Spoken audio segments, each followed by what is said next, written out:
O contrário também é verdade. This is a journey into sound.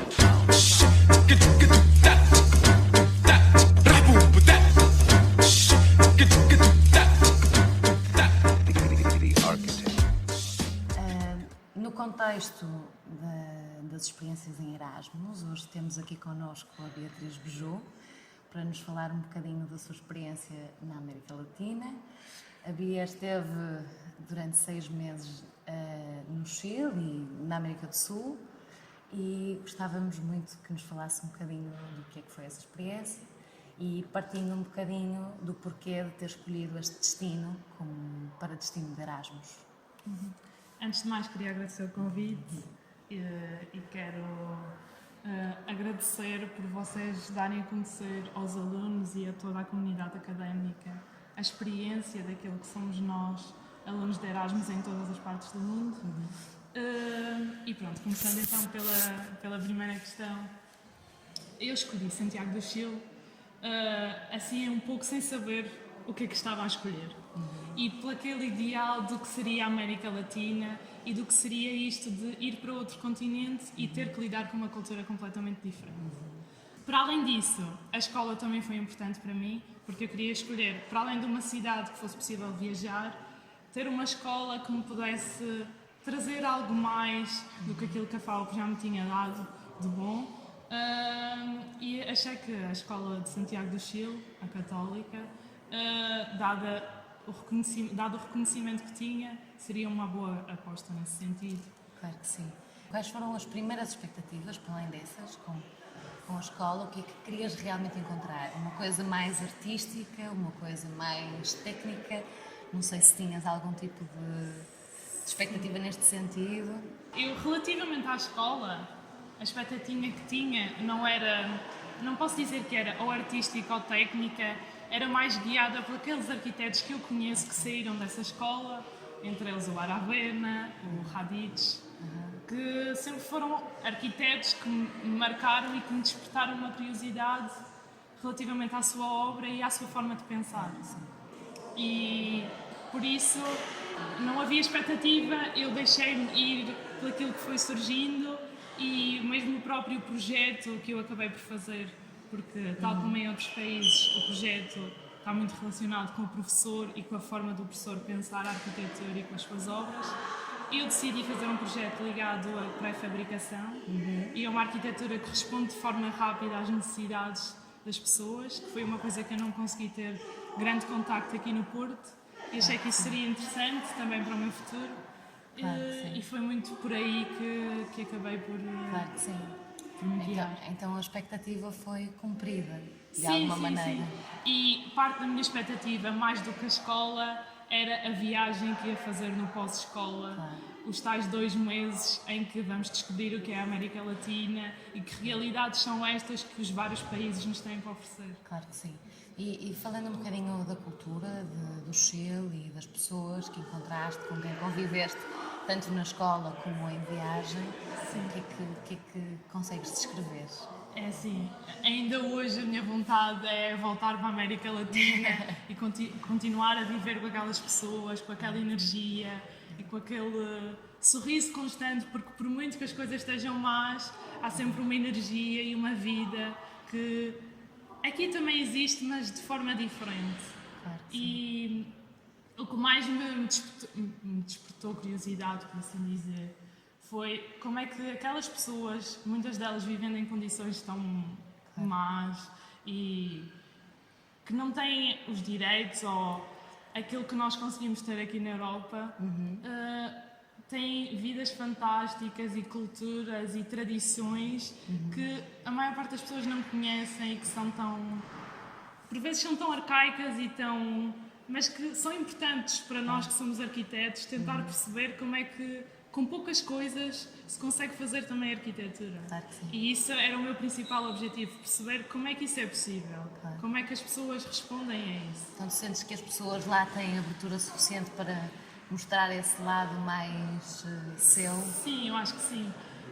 Claro que existe na América Latina aquele sentimento de querer ir para a Europa ou querer ir até os Estados Unidos, porque há aquele mito de que nesses continentes se consegue ser alguém maior, Claro. por assim dizer.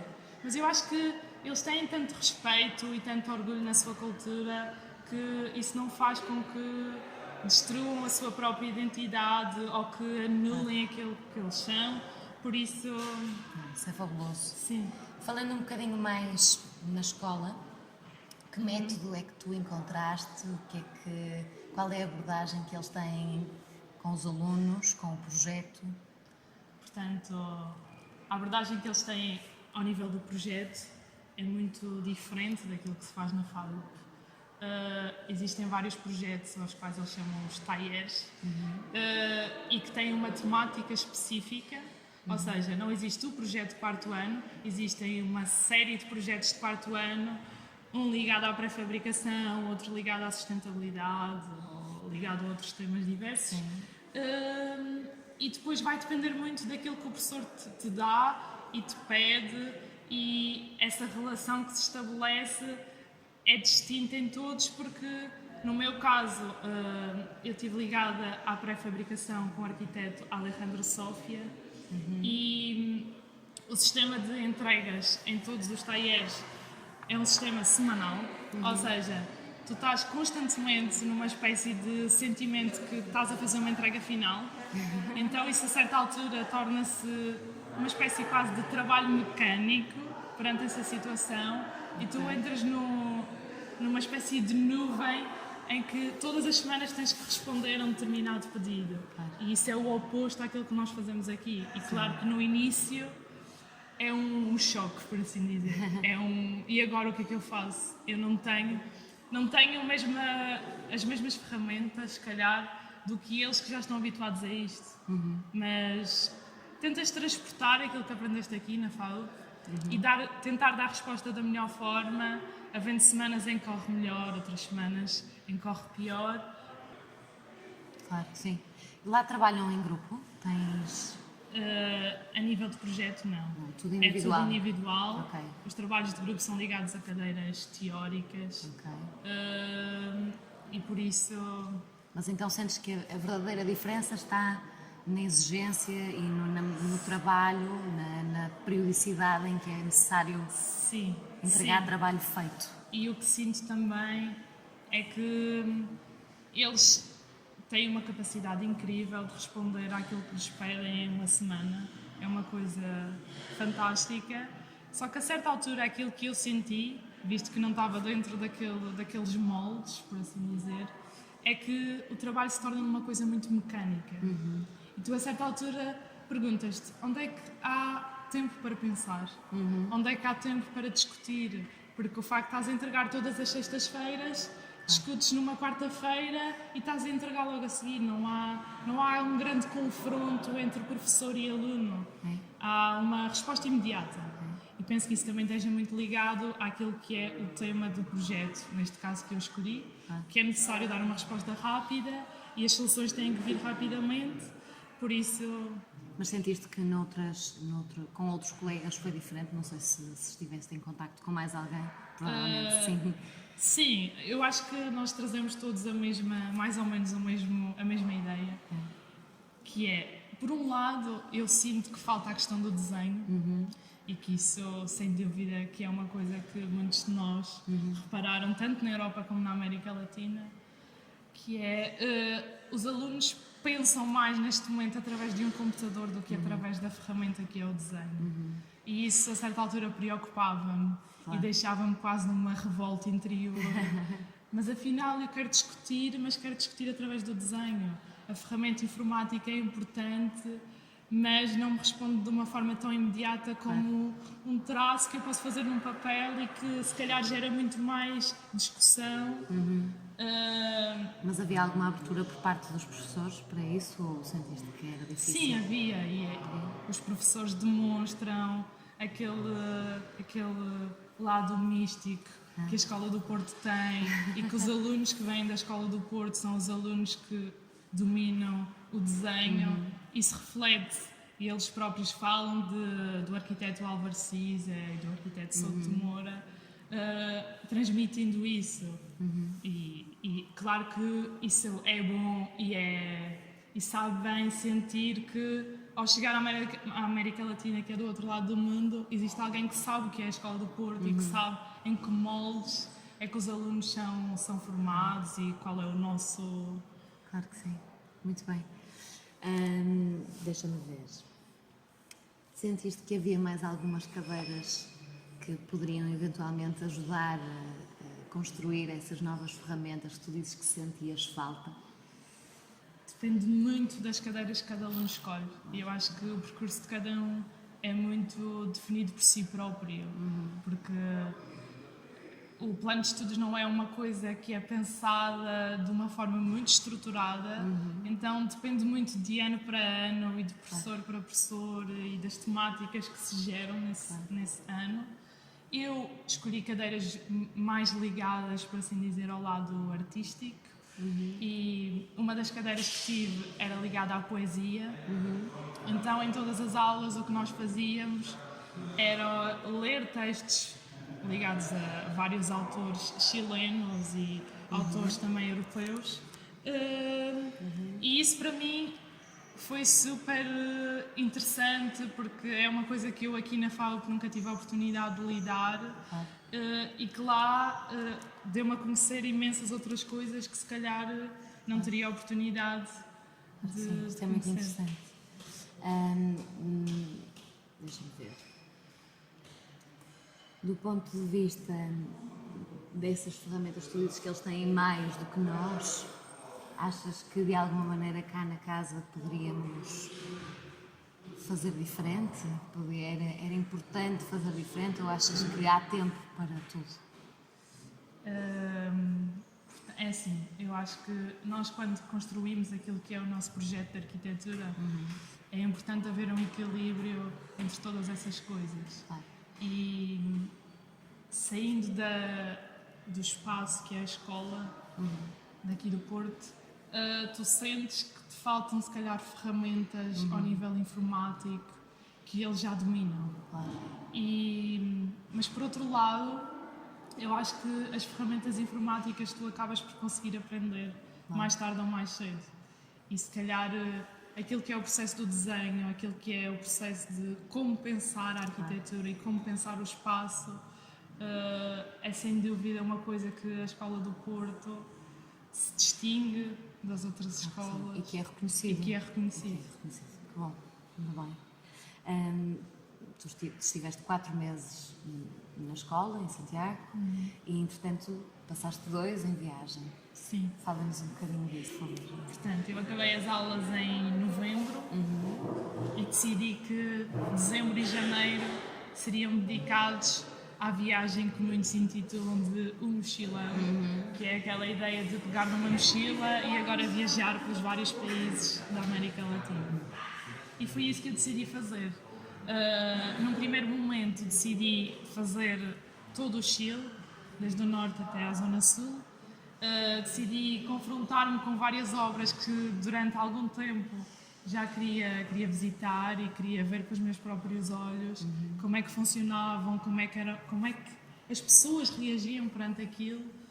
E depois disso decidi continuar a viagem pela Bolívia, pelo Peru, pelo Brasil, pela Argentina e pelo Uruguai. E sem dúvida que os contrastes que existem entre esses diversos países são uma coisa fantástica e que muitas vezes eu posso dizer que me emocionei em algumas cidades e que pensei, nunca na vida me teria passado pela cabeça que esta cidade fosse assim. Claro. Se nunca tivesse vindo cá e poder viver com aquelas pessoas durante poucos dias, perceber a cultura, perceber a forma como eles encaram o mundo e encaram as coisas, é tão especial que eu acho que mais do que a escola, o meu processo de Erasmus foi essa viagem pós-escola. E isso foi extremamente importante e penso que marcará aquilo que será a minha formação pós-faculdade. Sem dúvida nenhuma. Tens algum país que queiras destacar? Os países são todos muito diferentes e cada país deu-me coisas que são únicas. mas aquele que foi o país que mais me impressionou e que mais vai àquilo que é a raiz da arquitetura e a raiz das coisas foi a Bolívia. E eu, por mim, se tivesse agora que voltar a fazer a viagem, faria a viagem agora pela Bolívia, as várias cidades que não tive a oportunidade de conhecer, porque aquilo é tão único, aquelas paisagens, aquela forma de construir a própria arquitetura, de ser tudo tão espontâneo e criar um espaço que tu te sentes bem, percebes? Claro. E se eu tivesse que voltar, acho que o país que escolheria. Claro que o Chile também me ficou marcado de uma forma especial, mas é assim, o Chile foi o país que eu vivi Claro. e o país onde tive mais tempo. E claro que dessa forma seria aquele país que me ficou mais marcado, mas a Bolívia é especial, sem dúvida. Tens alguma história marcante ou especial que queiras partilhar? Foram tantas Das as tantas. histórias. Claro, é uma pergunta ingrata. Eu acho que aquilo que mais me criou assim uma espécie de, não sei se ansiedade ou, foi o facto de um momento para o outro, tu vais ao sul do Chile e estás num dos pontos mais extremos da América Latina, que é um espaço frio, onde existe gelo, onde as dinâmicas são completamente diferentes, e depois tens o norte do Chile, que é um deserto. E que aquilo que tu vês no deserto nada tem a ver com aquilo que vais ver no sul do Chile, mas que são ambos tão marcantes e têm uma energia tão especial que, se eu pudesse, ficaria, sei lá, 2 meses no deserto do Atacama a tentar perceber, afinal, que lugar é este? Claro. Como é que é possível existir um lugar assim? Como é que tu registras estas memórias, estas recordações? É assim, das poucas coisas que eu tentei levar em viagem, para não tentar levar muito peso comigo, Claro. tentei levar uma máquina fotográfica super simples, um caderno e uma caneta, e os meus registros basearam-se à volta desses 3 elementos. Claro que a fotografia, para mim, tem um sentido mais especial, e é através da fotografia que eu tento registar, embora seja impossível, os momentos que vou passando ao longo da viagem. Claro que sim. Também o caderno, os desenhos que foram feitos ao longo da viagem, não foram muitos, para ser sincera. Aconteceram em momentos de pausa, mas a viagem é sempre tão agitada que a palavra acaba por ser um meio mais acessível para conseguires transmitir aquilo que estás a viver. E neste momento estou a tentar reunir toda essa informação, o pós-viagem, e tentar construir algo daqueles 2 meses que sem dúvida ainda me deixam completamente... Espero sinceramente que consigas partilhar esses registros connosco. Não, tenho a certeza. Olha, deixa-me te dizer que gosto muitíssimo da tua fotografia. Acho que tem um cunho muito pessoal, tem uma forma muito particular de registar determinados momentos. Sentes que há algum tipo de padrão nas tuas fotografias? Tentas de alguma maneira registar uma determinada coisa ou procuras uma determinada coisa com a fotografia? Sendo-te sincera, eu, se procuro alguma coisa, não sei o que procuro. O que eu procuro é deixar-me levar pelas coisas, deixar que o meu corpo e a minha mente sintam aquilo que as pessoas à minha volta estão a sentir, e tentar entrar um bocadinho na vida de cada um. E as fotografias acho que transmitem um pouco isso, um pouco os espaços onde estive, aquilo que as pessoas, por muito pouco que tenham falado comigo, me transmitiram, ou as emoções que eu tive naqueles dias, porque naquele tipo de viagens tu tens altos e baixos, mas é impossível tu queres voltar para trás ou queres desistir de uma viagem daquelas. Claro que sim. Nunca me passou pela cabeça isso, porque é sempre tudo tão mágico e tu de dia para dia és sempre surpreendido com alguma coisa. E eu acho que isso é que é o mais fantástico de poderes fazer uma viagem assim. É engraçado, das poucas fotografias que foste partilhando, partilhaste várias, mas aquelas que eu tive mais acesso nas redes sociais, aquilo que consegui reter e que acho muito engraçado e muito particular é o facto de, naturalmente talvez por teres esta relação muito estreita com a arquitetura, a partir das fotografias que fui vendo, que vais partilhando nas redes sociais, aquilo que eu acho interessante, e apesar de teres uma grande e uma forte relação com a arquitetura, sinto que registras mais as pessoas e o passar das pessoas. Naturalmente é intrínseco à arquitetura e que sem pessoas, arquitetura é escultura, não é outra coisa. E acho engraçado que procures essa interação tão particular e esse registro muito apaixonado do que é a passagem das pessoas e a vivência, a vida. Sentes isso? Sim, sem dúvida. E se calhar posso estar a mentir quando digo que talvez exista alguma coisa nas fotografias, nas minhas fotografias, que permanecem sempre. E uma história curiosa, por falar em pessoas, foi quando cheguei a Brasília, porque Brasília foi uma das cidades que eu escolhi para visitar. O que me fez mais confusão foi onde é que estão as pessoas e como é que as pessoas vivem aqui, como é que as pessoas vivem sem um carro, onde é que elas estão? E aquilo foi um choque tão grande que eu a certa altura senti que estava quase numa cidade futurista ou que estava no meio de um filme que não transmite uma cidade real. E aí, por curioso que possa parecer, a fotografia quase não existiu. E a minha máquina fotográfica poucas vezes saiu da mochila.